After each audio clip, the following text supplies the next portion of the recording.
dan ada satu orang lagi juga untuk kita laporkan.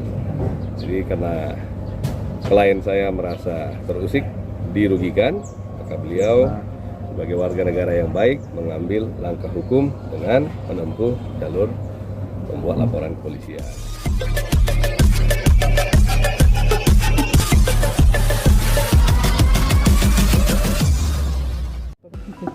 Aku diperiksa dari beberapa pertanyaan dari mulai hampir jam 1-an sampai hari ini lah, mungkin tadi berapa jam? Hampir 3 jam. Ada 3 jam. 3 jaman. Apa aja sih bang? Kalau boleh tahu. Ya, Berapa pertanyaan? Sebenarnya ini perkaranya udah lampau ya. Laporan pada tahun 2019 dulu waktu di Polda. Cuma dilimpahkan ke Polres Bekasi. Nah, kuasa hukum aku udah lebih paham lah. Jadi ini laporan kita buat tahun 2019, bulan April. Polda Metro cuma dilimpahkan ke sini terkait kesibukan dengan waktu yang tidak sesuai dengan agenda. Jadi baru sekarang lah kita dapat waktu untuk menindaklanjuti ini. Ini kita ada bikin laporan terkait pasal 27 ayat 3, junto pasal 45 ayat 3 Undang-Undang RI nomor 19 tahun 2016 tentang ITE. Jadi di sini kita ada laporin kedua orang. Lapornya Mas Vicky. Ini kita sedang menindaklanjuti, baru selesai BAP.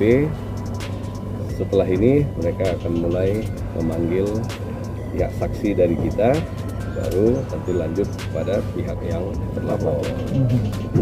Berapa pertanyaan tadi bang?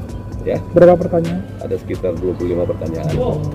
Ini Kita mulai BAP jam 12, selesai tadi jam 3.20, 3,5 jam lah. Kan cukup lama juga bang prosesnya dari mulai laporan terus sampai pemeriksaan saksi-saksinya. Mungkin seperti apa sih bang hambatannya? Ya mungkin karena pengaruh dengan COVID juga ya, jadi ada keterbatasan untuk kontak fisik dan pertemuan, dan banyaknya mungkin laporan-laporan yang dibuat di lingkungan wilayah Polda Metro, jadi mereka harus mengatur waktu juga untuk itu, dan kebetulan kitanya juga banyak aktivitas yang harus kita sesuaikan, jadi ya mempertemukan waktu di antara A dan B lah.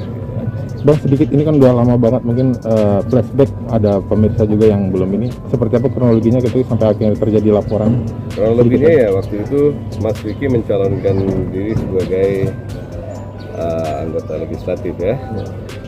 Waktu itu beliau berkampanye melakukan sosialisasi di sosial media beliau.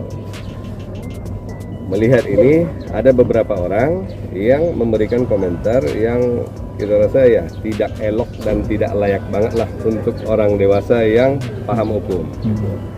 Jadi itu termasuk salah satunya adalah adiknya dari Angel Elga, mantan istrinya Mas Vicky.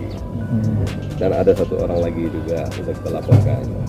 Jadi karena klien saya merasa terusik, dirugikan, maka beliau sebagai warga negara yang baik mengambil langkah hukum dengan menempuh jalur membuat laporan kepolisian.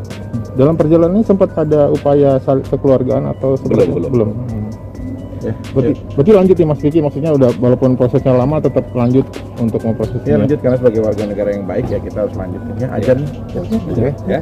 Thank you.